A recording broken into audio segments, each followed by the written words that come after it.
porque allí encontraréis la vida eterna, lo dijo el Señor Jesucristo. La próxima vez, el próximo estudio, sola fide o sola la fe, una sola fe. Eso va a estar de una manera muy interesante también. ¿Por qué? Porque si ahora vimos que la Escritura, que solo a través de la Escritura nosotros podemos tener salvación, vamos a ver el porqué de la fe. La fe en quién y cómo nuestra fe puede ser abonada a través de nuestras bases bíblicas. Así que en las redes sociales esperamos que haya sido de bendición y tener en cuenta de que fuera de los escritos bíblicos no podemos adoptar nada que esté fuera de la palabra. Te van a decir de que fueron al infierno, vinieron del infierno y todo lo demás, inventar cuanta cosa quieran, lo que sea, pero todo lo que el infierno, todo lo que usted debe saber del infierno, léalo, aquí está. Todo lo que venga enseñanza fuera de la Biblia, del infierno, todo lo que no esté aquí en la palabra, esta es la palabra del Señor. Aquí está revelado todo, todo. Así que sensaciones y cosas así, no. ¿Por qué? Porque es uno el que tiene la llave, el Altísimo Dios Todopoderoso. De ahí, nadie más. Póngase de pie.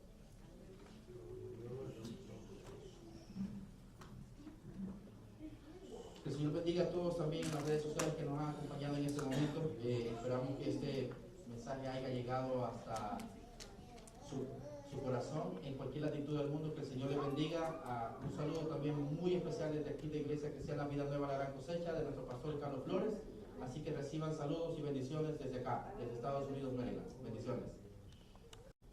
No me vaya a malentender a los que van a escuchar también ese estudio. No estoy hablando de ninguna iglesia en sí, sino que es un espíritu muy horrible. Porque ahora en día, muchas iglesias están siendo divididas por caprichos de personas que no tienen el conocimiento ni la base en la Escritura. Mire lo que dice el primer enunciado. Las Escrituras no son asunto de interpretación personal. Hay personas que despedazan a otras porque sintieron que ese texto bíblico es para ellos. Y se adjudican argumentos que Dios se los ha dado cuando Dios no les ha dado nada. Porque es muy importante tener el conocimiento bíblico y sustentado en la palabra del Señor. Ese fue uno de los consejos que Martín Lutero dejó, que solo a través de las Escrituras, porque dice él que su conciencia fue cautivada para eso. Cuando pase algo, usted se puede acercar. Claro, usted puede ir a las Escrituras, pero cuidado cómo usted vaya a accionar en cuanto a lo que esté viendo. Ayer dijimos algo muy importante y siempre lo hemos dicho, y esto me gustaría dejarlo en el tintero para todos. Aunque la persona sea culpable, porque tenemos muchas personas que son culpables de muchas cosas, nosotros no podemos ir y ser jueces sobre ellos. Podemos hablarles en el amor del Señor, podemos reprender con toda paciencia, con toda bondad, con toda doctrina, pero sobre todo amor.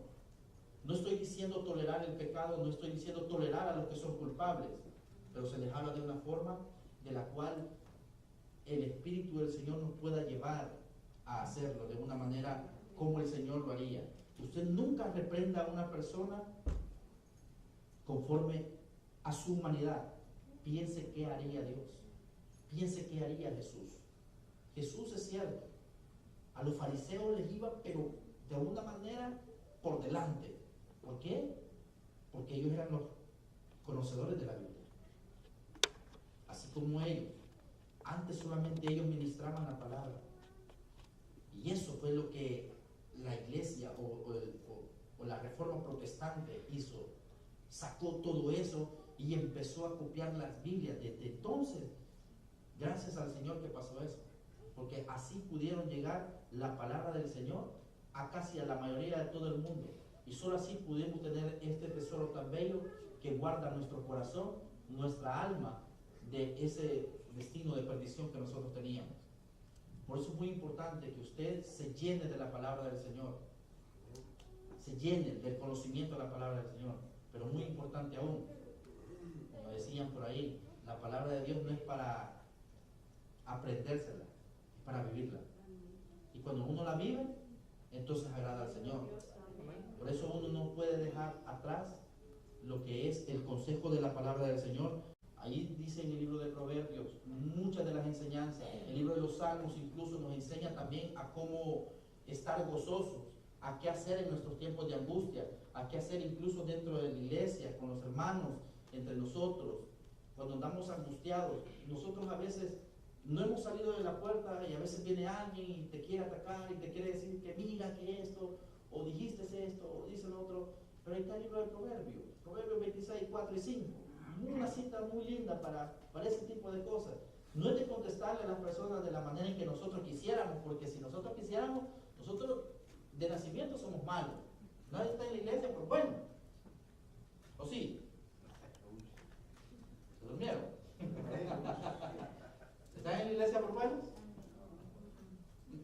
Ni uno solo dice la palabra. Están por malos. Y hay algunos y otros que les sobresale más la maldad, pero así es. Tenemos que amarnos todos, ¿verdad? Entonces nosotros tenemos responsabilidades. Incluso usted estando sentado ahí, desde el momento que usted elige ir a una iglesia a escuchar la palabra del Señor, usted ya empieza a tener responsabilidad de ¿qué? De hablarle a otra persona de que hay un camino de la salvación. ¿Y dónde le encontramos ese camino? En la palabra. Eso es lo que nos dejaron, eso es el legado que nos ha dejado. Ese es el legado que nos ha dejado este tipo de enseñanzas, ¿no? Y sola escritura, el apoyo bíblico. Esto lo pasamos, pero me gustaría cerrar con esto. Las escrituras no son asuntos de interpretación de personas. Y con esto voy a cerrar. Tenemos 7 minutos para cerrar, lo vamos a hacer de una manera muy interesante. Las escrituras no son un asunto de interpretación personal. Usted no puede venir acá y decir las cosas que usted está pensando sin antes no haya pasado por la lupa del Espíritu Santo. Porque nada, como dice la palabra, que nada es cuestión personal. Todo es dado por la voluntad de Dios. ¿Para qué? Para salvación. Ninguna de las enseñanzas de la palabra llegaron a nosotros como resultado de una intención o deseo o proyecto humano. Ninguno de nosotros pudo haber sido primario para llevarnos a la salvación. Solo tuvo que haber sido el Dios Altísimo Todopoderoso.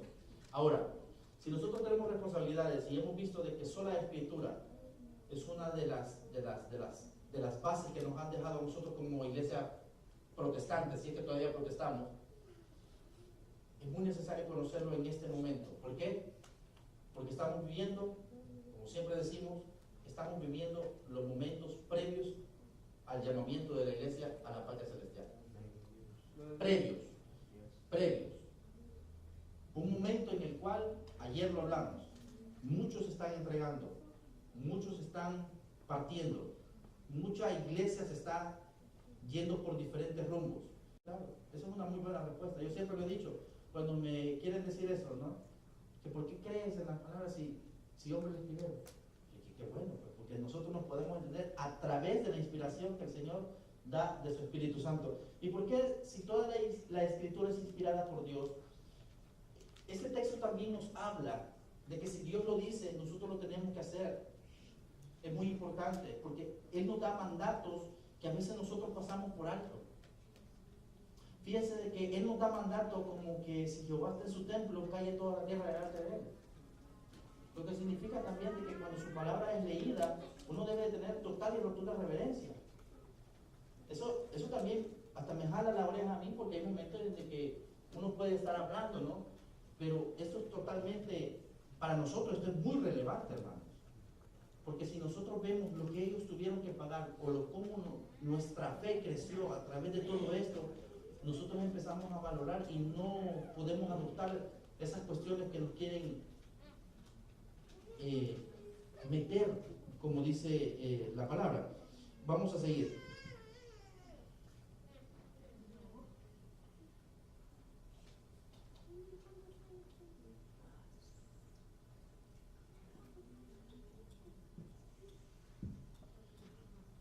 La violación de sola escritura en la época de Jesús. Ese es el texto que les leí Marcos 7:13, invalidando así la palabra de Dios por vuestra tradición, la cual habéis transmitido y hacéis muchas cosas semejantes a estas. Lo que significa que, así como fue el problema en el pasado, hay tradiciones que se repiten. Y como dicen los conocedores, el que no conoce la historia está condenado a repetir lo mismo. Le puede dar sueño, si mira esto, si mira otro, pero estos temas son muy importantes. Le puede dar el sueño que quiera, eso depende del interés que uno le ponga a las cosas también. ¿Por qué? ¿Por qué les digo eso? No es con sentido peyorativo, ¿verdad? Sino que cuando nosotros venimos y empezamos a ver temas así, piensan de que no nos van a llevar a cosas que nos vayan a achacar el día de mañana. Pues déjeme decirle que sí, porque nosotros tenemos responsabilidades. Y las responsabilidades empiezan desde ahorita, desde aquí para allá. Todos los que están sentados ahorita en este momento tienen responsabilidades.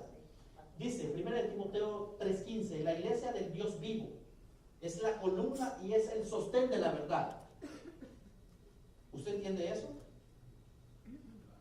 Por todo eso, ninguna iglesia podrá levantarse y sobrevivir sin la autoridad, la guía y la luz de la palabra de Dios. Nuestra única esperanza como sociedad está en la palabra de Dios. ¿Usted qué piensa de eso?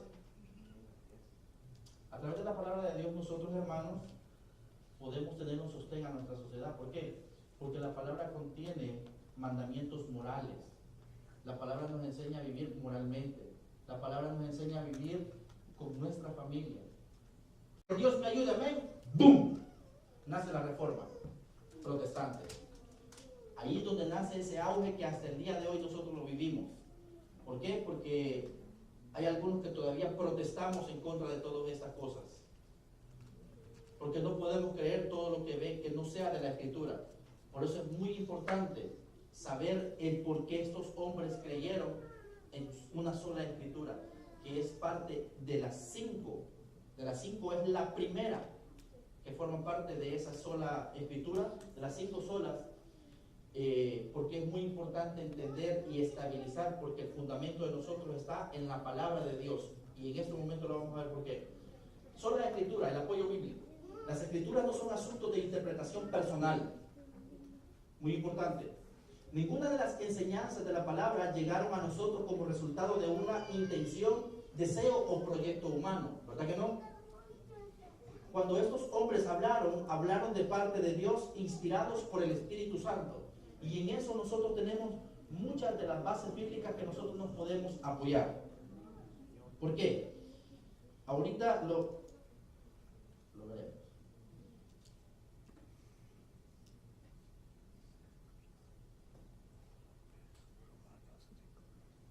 Toda la escritura es de inspiración, toda escritura es inspirada por Dios y útil para enseñar, para reprender, para corregir, para instruir en justicia. Segundo libro de Timoteo 3:16. La palabra aquí inspirada, feunuskos, que ese es en el contexto original, no significa inspirada como cuando nosotros hacemos la lectura de inspiración. Es como, incluso los poetas tienen una inspiración porque miran algo y se inspiran y escriben. Pero el lenguaje original no habla de eso. No es una inspiración como que algo así humano como lo conocemos, sino que este tiene un trasfondo tanto en la palabra ruach, que viene del hebreo ruach, que es espíritu. Esto es algo como exhalar, que viene de lo más adentro de Dios. Esa es esa palabra, feunusko, que viene exhalado por Dios. Por eso es de que nosotros creemos cuando nos preguntan, bueno, ¿por qué si la Biblia la escribieron los hombres? Claro que sí. Y qué bueno que la escribieron los hombres. Fueron inspiración que el Señor usó a través de esos hombres. Qué bueno que no la escribieron ángeles. ¿No piensa usted? ¿Por qué? Porque si un ángel lo hubiese escrito, un ángel no sabe qué es tener dolor de cabeza. Un ángel no sabe qué es tener problemas a través de la vida. Un ángel no conoce de problemas familiares. Un ángel no conoce de problemas con la esposa o con el esposo, ni con los hijos, ni de soberbia. Bueno, los caídos sí, ¿verdad? Pero los ángeles que nosotros conocemos, ¿verdad?, de parte del Señor, lo que nos da la palabra, nosotros no lo, cuando nos dicen, bueno, si les pido, en el Evangelio según San Marcos, en el 7:13 dice, ellos invalidan la palabra de Dios con vuestras tradiciones que habéis transmitido y muchas cosas que hacéis semejantes a estas. Por eso es que desvían el consejo de la palabra y las tradiciones las ponen al nivel de la palabra y empiezan ellos a desviar la atención del pueblo. ¿Por qué? Porque ellos lo tuercen. Entonces, cuando nosotros vemos ese tipo de cosas, bajo este fundamento, viene Martín Lutero y hace un gran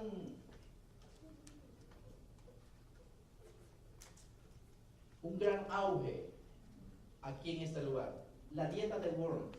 Eso significa que fue un concilio donde a Martín Lutero lo llevaron. En ese lugar donde él está. Y mire qué importante es esto. Él está delante del Papa, los cardenales, el rey de Alemania en ese entonces, que también era parte del Imperio Romano. Y la petición de esa persona fue retractarse de sus escritos y de 41 de sus 95 tesis. De las 95 tesis que él clavó en contra del Vaticano, el Papa, sus cardenales y el rey de Alemania estaban ahí pidiéndole que se retractara. Pero como cuando uno indaga en las Sagradas Escrituras y le piden a uno que niegue la fe del Señor, ¿cómo nosotros lo vamos a hacer? No podemos hacer eso. ¿Por qué? Porque sabemos cuál es el camino que nos espera. Entonces, a lo que él dijo, la respuesta de Martín Lutero nos llena a nosotros de una manera de asombro. Dice, ya que su más serena majestad y todos sus príncipes, ahí estaba el Papa, y todos aquellos que se dicen príncipes, ya que su más serena majestad y todos sus príncipes requieren una respuesta clara, simple y precisa, yo le daré una sin cuernos ni dientes, a menos que yo esté convencido por el testimonio de las Escrituras y por razón clara, porque yo no confío ni en el Papa o en los concilios, ya que es bien sabido que a menudo han errado y se han contradicho a sí mismos. Me veo obligado por las Escrituras, escuche bien eso, me veo obligado por las Escrituras que yo he citado, y mi conciencia es cautiva de la palabra de Dios. Escuche eso, mi conciencia es cautiva por la palabra de Dios. No puedo y no voy a retractarme en nada, ya que no es ni seguro ni justo. Iré en contra de la conciencia. Que Dios me ayude, amén. Que Dios me ayude, porque ellos no lo iban a hacer. A través de esta declaración, allí es donde nace la reforma. Cuando Lutero dice, y lo primero que él enseña fue el libro de Salmos. Y así es Dios. De una manera a nosotros nos va conduciendo, de una forma, cuando nosotros hemos aceptado llegar a su presencia, Él nos va moldeando, tanto en sabiduría como en carácter. Y eso fue lo que pasó con Martín Lutero. Entonces él empieza a enseñar teología en el año de 1512 y empieza a enseñar el libro de Salmos. Pero no bastó tanto, sino que en el año de 1513 a Martín Lutero lo mandan a enseñar el libro de Romanos. Y mire con lo que se encuentra. Si usted puede leer conmigo y se mete en la historia, mire con lo que se encuentra Martín Lutero. De hecho, en el Evangelio se revela la justicia que proviene de Dios, la cual es por fe de principio a fin, tal como está escrito: el justo por la fe vivirá. Pero más sin embargo, él miraba de que este imperio estaba viviendo de la fe, no vivía por la fe. ¿Por qué? Porque cuando él regresa a ese lugar donde él era originario, se encuentra que estaba un hombre allí mismo, se encontraba vendiendo indulgencias. Se encontró con que ahora resulta de que este imperio estaba vendiendo indulgencias y que así iban a sacar las almas del purgatorio. Y Martín Lutero se cuestionó tanto eso que en ningún lugar encontró de la Biblia esa palabra. Y Martín Lutero empezó, y después de enseñar Romanos, que el justo por la fe vivirá, él nos enseña esta parte, la parte en Gálatas.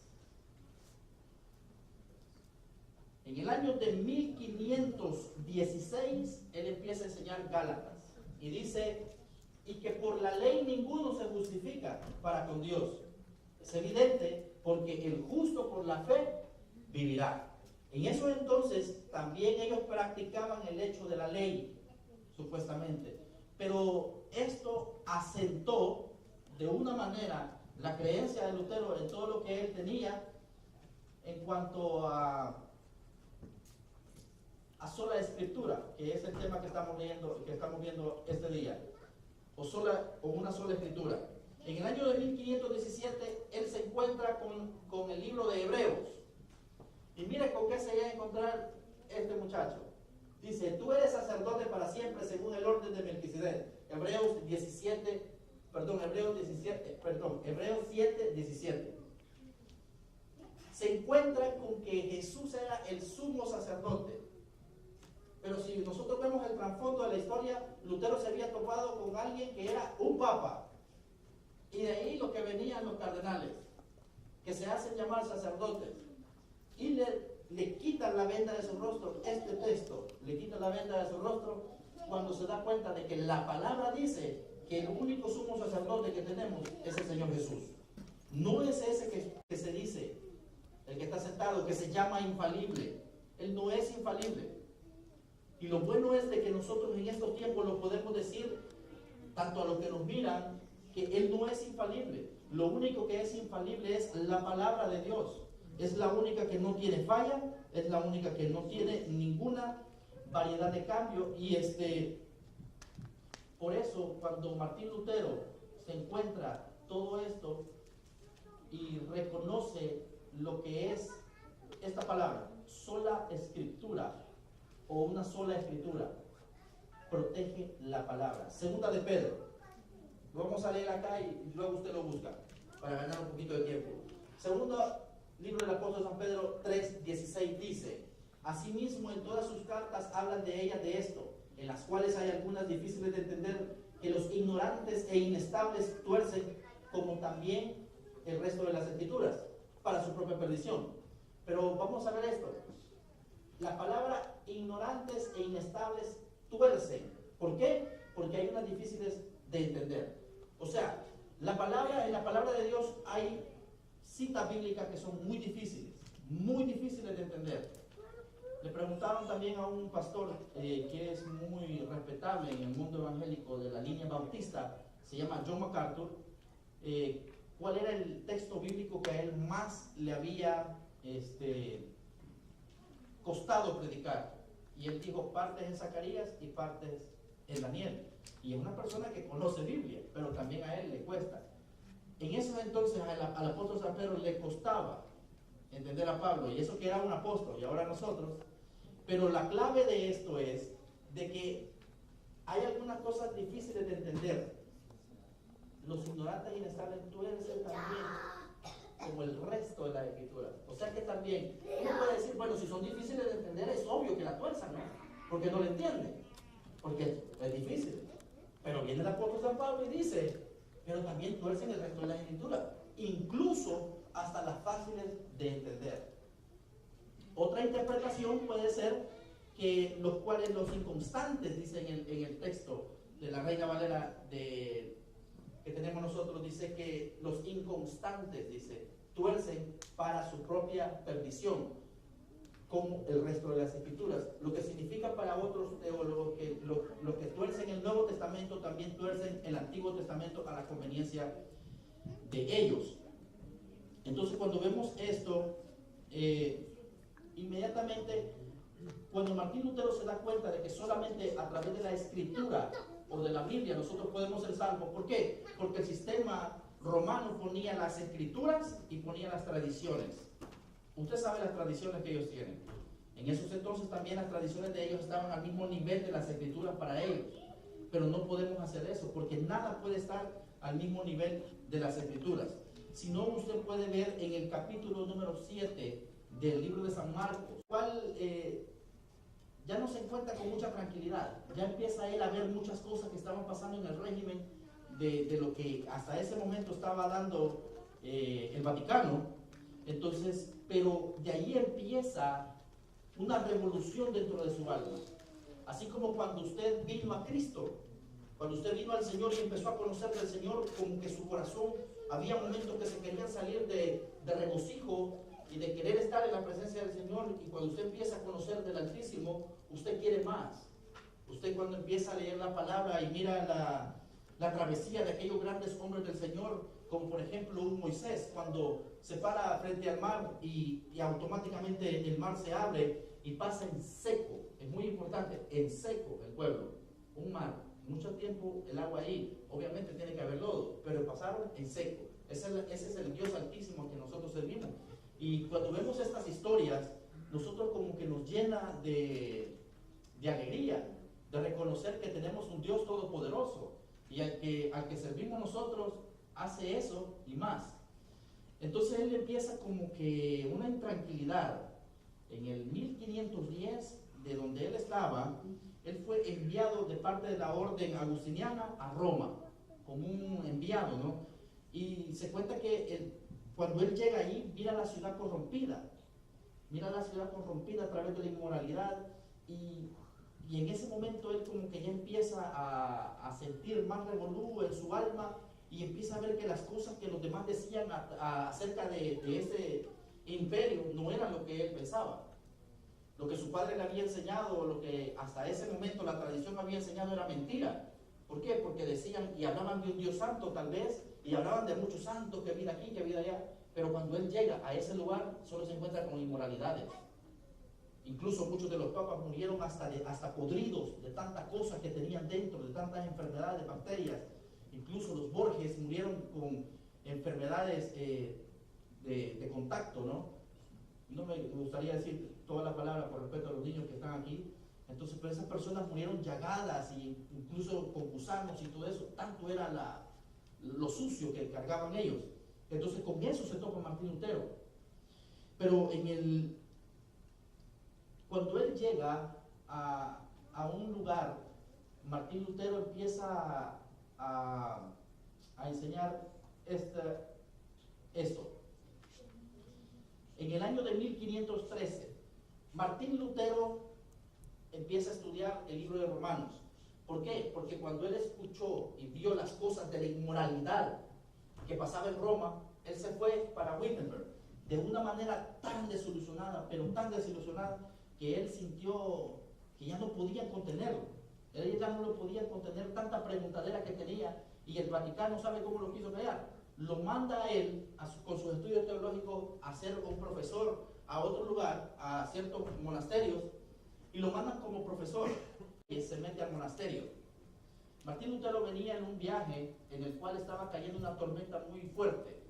Y si usted me permite, voy a ser muy breve, pero voy a ser bien conciso en lo que vamos a decir. Es muy importante conocer el porqué de la reforma, porque al final nosotros vamos a ver dónde estamos como iglesia evangélica también, si es que hemos adoptado prácticas al igual que en ese entonces. Porque es muy importante volver a hacer repaso de esto. Por eso decía de que nuestro pastor monje anteriormente nos había dado este estudio, pero es muy bueno de vez, por lo menos 3 veces por año, volver a recordar de dónde venimos.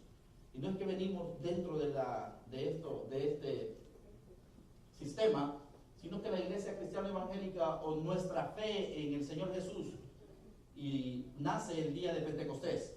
Ese día nace la iglesia del Señor Jesucristo, no por denominación, sino la iglesia del Señor Jesús.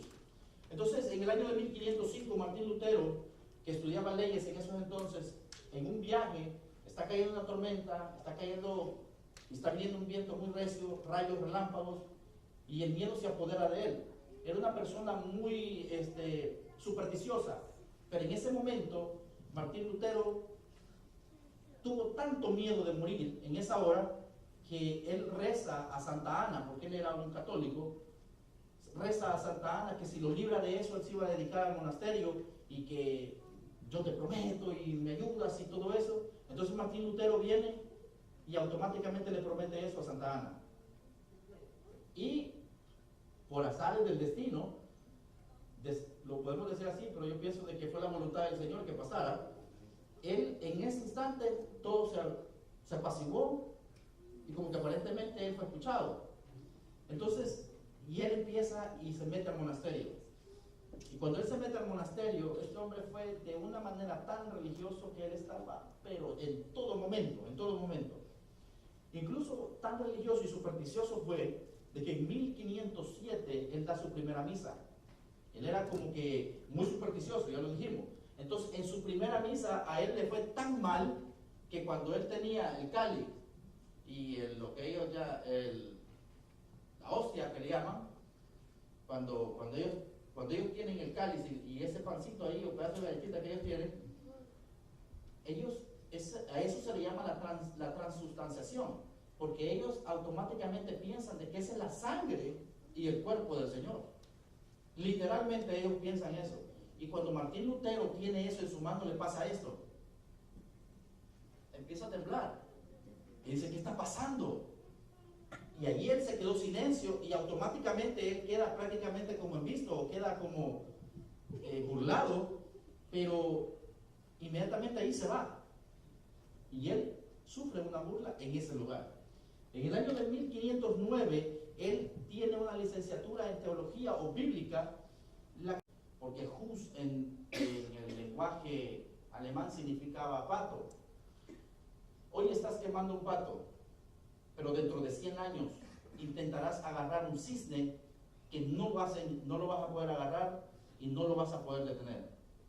Y 100 años después aparece Martín Lutero, al que se le dio el nombre como antorcha encendida. Así lo conoció el Vaticano y así lo conoció la historia. Antorcha encendida. ¿Por qué antorcha encendida? Porque el fuego que este hombre andaba llegó hasta los confines de este lugar. Imagínense hasta dónde llegó. Nos llevó a nosotros hasta el punto de ser ahora como iglesia cristiana evangélica, a poder desligarnos de ese horrible y, por decirlo así, blasfemo imperio que se formó en el año del 325 después de Cristo, bajo el concordato de Constantinopla, que está hasta ahora, lo que se reconoce como Estambul, que es la capital de Turquía. Usted puede ir a ver allí cuando usted tenga la oportunidad, y en las redes sociales aquellos que viajan también, usted puede corroborar a través de la historia que la historia no miente. Allí usted puede ver el concordato firmado donde se patentiza la Iglesia Católica, Apostólica y Romana como un orden religioso, pero aparte de ser un orden religioso, es un estado político. Y lo político es lo primero de ellos, y después viene lo religioso, porque a través de lo religioso ellos pueden agarrar poder. Y eso fue lo que Martín Lutero había visto en cuanto a la Reforma Protestante. Se conoce como Reforma Protestante o simplemente la reforma al movimiento religioso cristiano iniciado en Alemania en el siglo XVI por Martín Lutero, que llevó a un cisma de la Iglesia Católica para dar origen a numerosas iglesias agrupadas bajo la denominación protestantismo. ¿Por qué protestantes? Símbolo que ahora ya no se usa mucho. Ahora nosotros nos hacemos llamar cristianos evangélicos. La mayoría de denominaciones cristianas evangélicas, pero ahora el término protestante ya como que no se usa mucho. ¿Por qué? Porque la iglesia evangélica ha caído en un auge que ahora ya no protesta de nada. Ahora adquiere todo lo que le traen. Si a la iglesia cristiana evangélica le traen cierta forma mediática para poder ganar adeptos, la iglesia evangélica lo agarra. En muchas iglesias evangélicas hemos visto ese montón de juegos de luces, de cosas así que es solamente para cautivar la atención de aquellas personas que no se diferencian nada a discotecas. Y esas son cosas que se están dando y se siguen dando a través de ¿qué? Del hecho de adoptar ciertas prácticas que no vienen, que están establecidos en el orden del Señor. Y son esas prácticas las cuales nosotros no podemos arropar. Para un trasfondo un poco más histórico, para pasar al siguiente punto, en el año de 1505, Martín Lutero, estudiando leyes, Que el Señor les bendiga también a todos en las redes sociales. Sean todos bienvenidos a este estudio que este día se va a dar desde aquí de la Iglesia Cristiana Vida Nueva La Gran Cosecha en Maryland, Estados Unidos. Esperamos que sea de bendición para todos aquellos que van a ver este estudio, como también para nosotros aquí en la iglesia. Este día nosotros vamos a ver las 5 solas. Es parte de, como dice ahí, se denomina o es la denominación conjunta para 5 frases en latín que surgieron durante la Reforma Protestante y resume las creencias teológicas y básicas de los reformadores o protestantes que estaban en contraposición con la doctrina católica. Es muy importante conocer el trasfondo de esto, de las 5 solas. Una de las personas que llevó este tema a ser conocido a nivel mundial, por decirlo así, a incendiar el mundo a través de sus enseñanzas fue Martín Lutero. Este estudio, como lo dijimos, ha sido ya impartido aquí en la iglesia por nuestro amado Pastor Monge, que le mandamos un saludo hasta donde quiera que él esté en estos momentos y le extrañamos en el Señor. Él nos daba un estudio acerca de las 5 solas, pero esta vez he decidido de una manera pausada llevarlo. Son 5 solas. Las 5 solas se dividen de una manera que es así. Sola escritura, que significa solo por medio de la escritura o solo a través de nuestra Biblia. Sola fide o solo por la fe Dios salva. Sola gratia o sola gracia, solus Christus o solo Cristo, que es solo a través de Cristo la salvación. Y soli Deo gloria, o la gloria solo para Dios. Estos 5 puntos son los que vamos a estar viendo, que son los que se dividen en las 5 solas de la Reforma Protestante. Una Reforma Protestante que comenzó en el año de 1505 con una persona que se llama, uno de los reformadores que se llama Martín Lutero. Una persona a la cual fue profetizada 100 años antes a través de un siervo de Dios llamado John Hus. John Hus, que era una persona que fue un ex sacerdote prácticamente.